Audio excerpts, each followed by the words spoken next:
നീ കേൾക്കുന്നവൻ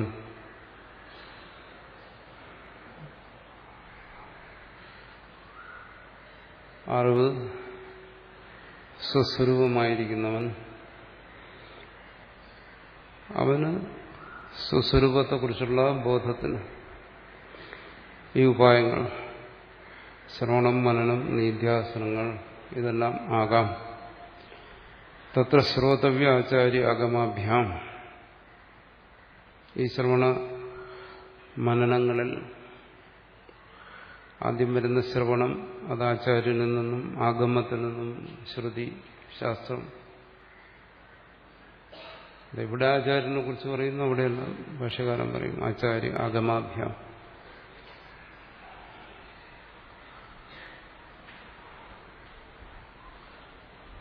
ആചാര്യൻ എന്ന് മാത്രം പറഞ്ഞാൽ എന്താ?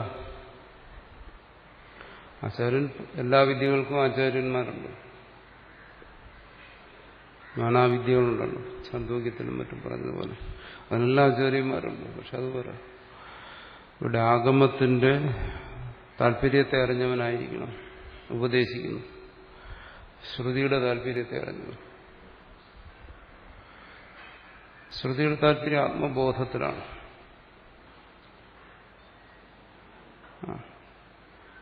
അതുകൊണ്ട് ആഗമത്തെ കൂടി പറയും. ആചാര്യൻ എന്ന് പറയുമ്പോൾ ആഗമത്തെ കൂടി പറയും. ആഗമം എന്ന് മാത്രം പറഞ്ഞാലോ, ആഗമം അതിന്റെ താല്പര്യം മനസ്സിലാക്കാൻ ഒരാളില്ലെങ്കിൽ പിന്നെ ആഗമം എന്താ? ഒരു ശബ്ദം, ഒരു ശബ്ദ സമൂഹം, അതേ ഉള്ളൂ. അതുകൊണ്ട് രണ്ടും ഒരുമിക്കണം. ആചാര്യാഗമാഭ്യാം ശ്രോതവ്യ മന്തവ്യ തർക്കതഃ. പിന്നെ മനനം.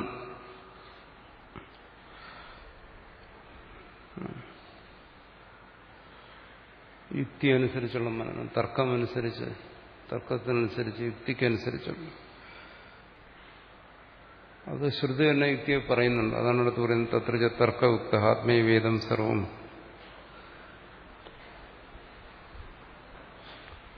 എന്റെ യുക്തികൾ പറഞ്ഞു ഛാന്തോക്യത്തിനും മറ്റും. ആത്മീയവേദം സർവം, സർവവും ആത്മാവ് തന്നെ നമ്മൾ ചർച്ച ചെയ്തതാണ്.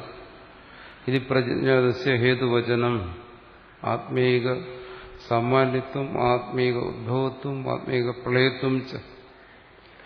ഇതെല്ലാം ആത്മാവാണ്. അതിന് യുക്തി പറഞ്ഞു എന്താണ്?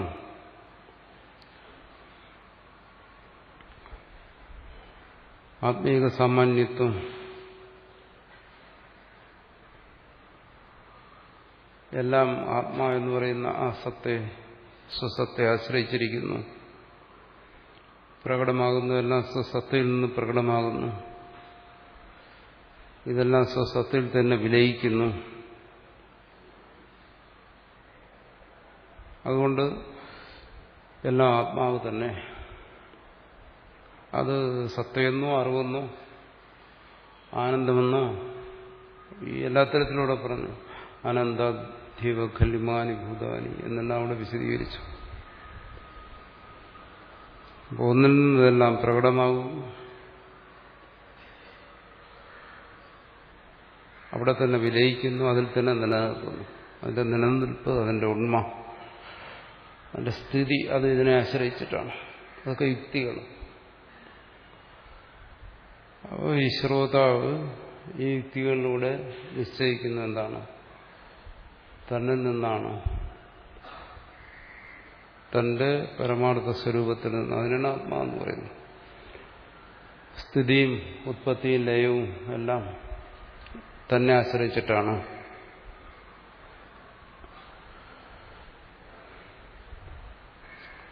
ഇതെല്ലാം നമുക്ക് ചർച്ച ചെയ്ത കാര്യങ്ങൾ പറയുകയാണ്. അതിൽ ഇവിടെ അവസാനം എന്ന് പറഞ്ഞു. ഇവിടെ ആദ്യം പറഞ്ഞു സവിജ്ഞേഹ, ആത്മാ സവിജ്ഞേഹ എന്ന് പറഞ്ഞു. ഇവിടെ പറഞ്ഞു ഏന ഇത് സർവം വിജാനാതി തം കേന വിജാനീയ. അടുത്ത് പറഞ്ഞു, ഒരിടത്ത് പറഞ്ഞു സവിജ്ഞേഹ, ഇവിടെ പറഞ്ഞു കേന വിജാനീയ. സ്വയം വിജ്ഞാതാവായിരിക്കുമ്പോൾ ഇവന് പിന്നെ അറിയുന്നവനാരാണ്? എന്തുകൊണ്ടാണ് അറിയുന്നത്?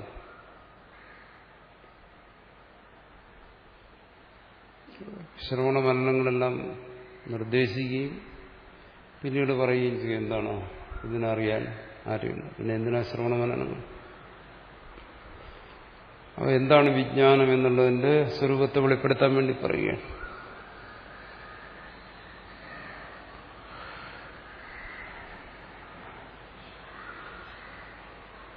ഇത് വിജ്ഞേഹ എന്ന് പറയുമ്പോൾ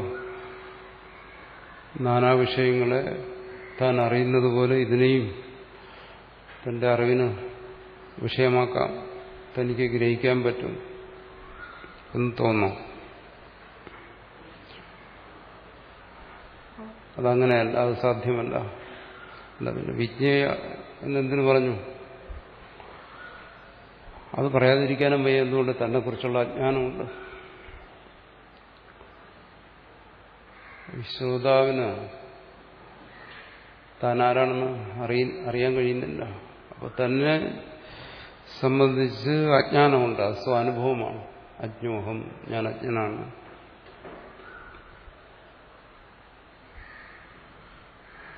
ബാഹ്യമായ ഏതെങ്കിലും ഒരു വസ്തുവിനെ നമുക്കറിയില്ലെങ്കിൽ അത് അറിയേണ്ടതാണെന്ന് പറയാം. അറിയാത്ത ഏത് വസ്തുവിനെ സംബന്ധിച്ചും പറയാം ഇതറിയില്ല, അതുകൊണ്ട് അറിയേണ്ടതാണ്. എല്ലാ വിഷയങ്ങളെ സംബന്ധിച്ചും അത് ശരിയാണ്. ഒരു വിഷയത്തെ അറിയേണ്ടതെന്ന് പറയുമ്പോൾ അതിന് കാരണം അതിനെ സംബന്ധിച്ച് അറിവില്ലായ്മ ഉള്ളതുകൊണ്ടാണ്, അല്ലെങ്കിൽ അതിനെ അറിയാത്തത് കൊണ്ടാണ്. തന്നെ സംബന്ധിച്ച് ശ്രുതി പറയുന്നു വിജ്ഞേഹ എന്ന് പറഞ്ഞാൽ തീർച്ചയായും തന്നെ സംബന്ധിച്ചുള്ള അജ്ഞാനമുണ്ട്, തന്നെ അറിയുന്നില്ല. അതുകൊണ്ട് വിജ്ഞേയ എന്ന് പറയേണ്ടി വരുന്നു. ഇത് പറയുന്നത് സംസാരമാണ്. സംസാരം ദുഃഖകരമാണ്. അതിന് കാരണം ആത്മബോധമില്ലായ്മയാണ്. പിന്നെ ഈ ജീവൻ സ്വയം ദുഃഖത്തെ അനുഭവിക്കുന്നു, ബന്ധനത്തെ അനുഭവിക്കുന്നു. അതിന്റെ കാരണം അന്വേഷിക്കുമ്പോൾ അത് അറിവില്ലായ്മയാണ്. അറിവ് കൊണ്ട് അറിവില്ലായ്മ നശിക്കുന്നു. അതുകൊണ്ട് അറിയേണ്ടതാണ്, അറിഞ്ഞേ തീരൂ. അതിന് ശ്രവണ മനനങ്ങളെല്ലാം വേണം എന്ന് വിജ്ഞേഹ എന്ന് പറയുന്നു. അത് അറിവില്ലായ്മ അല്ലെങ്കിൽ അജ്ഞാന സ്വാനുഭവമായതുകൊണ്ടാണ് വിജ്ഞേയ എന്ന് പറയേണ്ടി വരുന്നത്. പക്ഷെ അങ്ങനെ പറയുമ്പോൾ മറ്റു വിഷയങ്ങളെ അറിയേണ്ടതുപോലെ ഇതും അറിയേണ്ട ഒന്നാണ് എന്ന് ധരിക്കാതിരിക്കാൻ വേണ്ടി അടുത്ത് പറയുന്നു കേന വിജാനീയ. അങ്ങനെ ബഹിർമുഖമായി വിഷയഗ്രഹണം പോലെ ഗ്രഹിക്കാൻ കഴിയില്ല.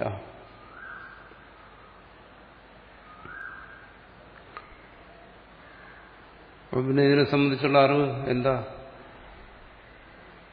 അങ്ങനെ വിഷയത്തെ ഗ്രഹിക്കുന്നത് പോലെ ഒരു അറിവ് ഇവിടെ സംഭവിക്കുന്നില്ല. കേന വിജാനീയ. അതിനെ അറിയുന്നതിന് സ്വയം അറിവും അറിയുന്നവനുമായി ഇരിക്കുന്നതുകൊണ്ട് അതിനെ അറിയാൻ അറിവിൽ നിന്ന് അന്യമായൊരു കാരണമില്ല. സ്വയം അറിവായിരിക്കുന്നു. ഇവിടെ ശ്രോതാവ് തന്നെ വെളിപ്പെടുന്നതിന് വേറെ യാതൊരു ഉപായങ്ങളുമില്ല. ശ്രവണമനനാദികളിലൂടെ അതാ ബോധിക്കേണ്ടത്. അങ്ങനെ ഒരു ഉപായങ്ങളിലൂടെയും തന്നെ തനിക്ക് വെളിപ്പെടുത്താൻ കഴിയില്ല. അതെന്താ?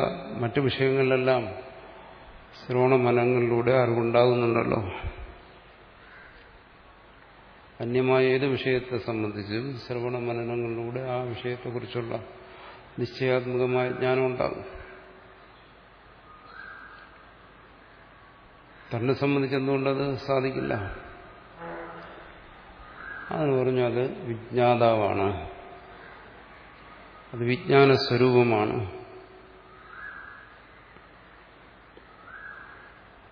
വിജ്ഞാന സ്വരൂപമായതുകൊണ്ട് അവിടെ അത് ആവശ്യമില്ല, അത് സാധിക്കില്ല. ജ്ഞേയമായ വിഷയങ്ങളെപ്പോലെ അതിനെ ഗ്രഹിക്കാൻ കഴിയില്ല. അത് ഗ്രഹിക്കാൻ കഴിയാത്തതാണെങ്കിൽ പിന്നെ ശ്രവണാദികളുടെ ആവശ്യമുണ്ട്.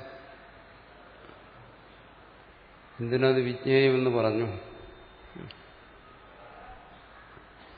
അതിന് കാരണമാണ് ആദ്യം പറഞ്ഞ എന്താണ്? തന്നെ സംബന്ധിച്ച് അജ്ഞാനമുണ്ട്, അജ്ഞാനത്തെ തുടർന്ന് വരുന്ന സംസാരമുണ്ട്, സുഖദുഃഖ അനുഭവങ്ങളുണ്ട്, ബന്ധമോക്ഷ കൽപ്പനകളുണ്ട്. ഇതിനെല്ലാം നിരാകരിക്കുന്നു. തന്നിൽ ഇതിനെല്ലാം നിരാകരിക്കണം. ഇതിനെല്ലാം കാരണമായിരിക്കുന്ന കർത്തൃത്വ ബുദ്ധിയുണ്ട്, അതിനെ തുടർന്ന് വരുന്ന ക്രമങ്ങളുണ്ട്. ഇതിനെല്ലാം തന്നെ നിരാകരിക്കാൻ വേണ്ടി പറഞ്ഞു ശ്രോതവ്യോ മന്ദവ്യോ നിരീധ്യാസ്തവ്യോ.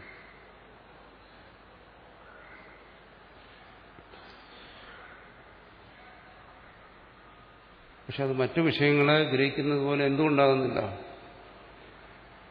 കാരണം ഇവിടെ തന്നിൽ നിന്ന് അന്യമായിരിക്കുന്നതാണ് വിഷയങ്ങൾ.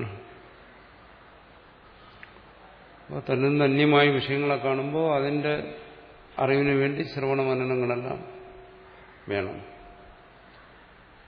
തന്നിൽ ശ്രവണ മനനങ്ങൾ എന്ത് ചെയ്യുന്നു? മറ്റു വിഷയങ്ങളിൽ പ്രവർത്തിക്കുന്നത് പോലെ ഇവിടെ പ്രവർത്തിക്കുന്നില്ല. മറ്റു വിഷയങ്ങളിൽ ഫലം കൊടുക്കുന്നത് പോലെ ഇവിടെ അത് ഫലം കൊടുക്കുന്നില്ല. ഇതിനെ സാങ്കേതികമായിട്ടൊക്കെ വ്യാഖ്യാനിക്കും ആചാര്യന്മാർ. വൃത്തിവ്യാപ്തി, ഫലവ്യാപ്തി എന്നൊക്കെ പറയും. തന്നിൽ അതങ്ങനെ ഫലിക്കത്തില്ല ശ്രവണമനങ്ങൾ. മറ്റു വിഷയങ്ങളിൽ ഒരു വിഷയത്തിന്റെ വ്യക്തത ഉണ്ടാക്കുന്നത് പോലെ അല്ല ഇവിടെ തന്നെ സംബന്ധിച്ച് വ്യക്തത ഉണ്ടാകുന്നു. എന്താ വ്യത്യാസം? ഇവിടെ താൻ സ്വയം അറിവായി തന്നെ ഇരിക്കുന്നു. ശ്രോതാവ് സ്വയം അറിവാണ്. അതുകൊണ്ട് ഇവിടെ ഈ ശ്രവണാദികൾ ഫലത്തെ ഉണ്ടാക്കുന്നില്ല. വിഷയങ്ങളിൽ എങ്ങനെയാണോ ഫലത്തെ ഉണ്ടാക്കുന്നത്, വിഷയജ്ഞാനത്തെ ഉണ്ടാക്കുന്നത്, വിഷയജ്ഞാനരൂപത്തിലുള്ള ഫലത്തെ ഉണ്ടാക്കുന്നത്, അതുപോലെ ഇവിടെ ഉണ്ടാക്കുന്നില്ല. എന്തുകൊണ്ട്? ഇവിടെ അതിന്റെ ആവശ്യമില്ല. ഇത് സ്വയം അറിവായിരിക്കുന്നു.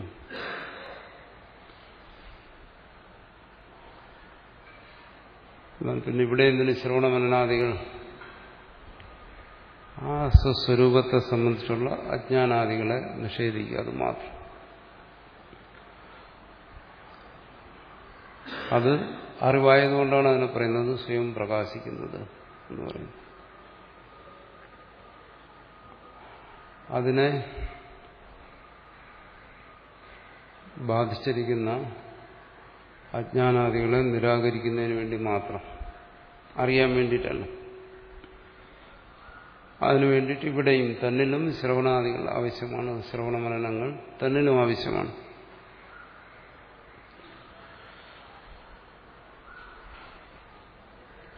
അതിനുവേണ്ടി യുക്തി പറഞ്ഞു, യുക്തിപൂർവ്വം മനനം ചെയ്യുന്നു.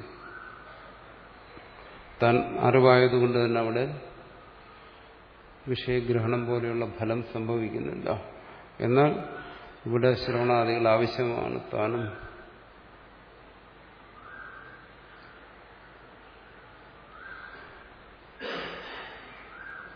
അതിനാണ് ഇവിടെ തർക്കത്തിന്റെ ആവശ്യമായി വരുന്നത്. തന്നിലും തർക്കത്തിന്റെ ആവശ്യമുണ്ട്.